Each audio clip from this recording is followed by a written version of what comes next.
It was known as Bus 142 and the Magic Bus, and the rusty green and white vehicle had exerted a dangerous and almost talismanic power over hikers for nearly a quarter century, ever since the book, Into the Wild, immortalized Christopher McCandless's solitary odyssey and lonely death in the Alaskan outback. Abandoned on the Stampede Trail near Denali National Park, the bus had become a pilgrimage site. It was revered by travelers around the world who had read the book or seen the movie, Into the Wild, directed by Sean Penn in 2007. But it had also become a hazard, luring hikers into forbidding territory. 2 travelers drowned in the Teklenika River while trying to reach the bus, in 2010 and 2019. At least 15 others have had to be rescued while trying to retrace Mr. McCandless's journey, according to the Alaska National Guard. On Thursday, state officials finally decided to remove the Into the Wild bus from the Alaskan wild.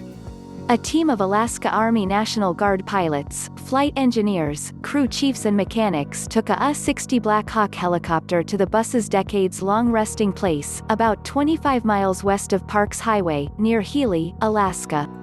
After clearing away vegetation, they cut holes in the bus's roof and floor and hooked straps to its frame.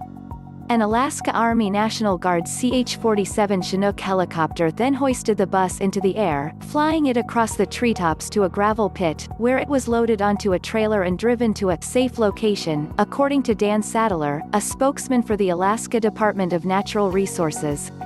The crew also removed a suitcase from the bus that held sentimental value to the McCandless family, according to the Alaska Army National Guard.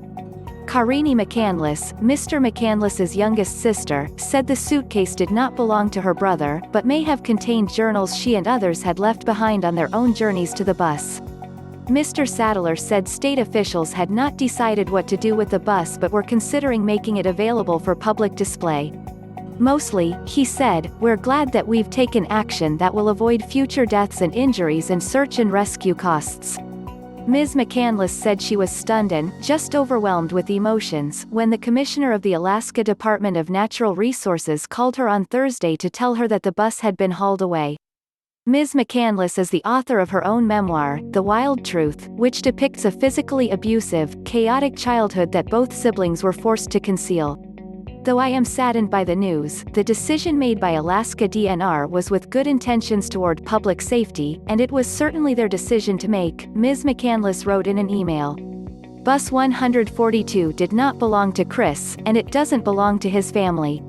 As for those that followed in his footsteps to where it rested, at the end of the day, their journey wasn't about a bus.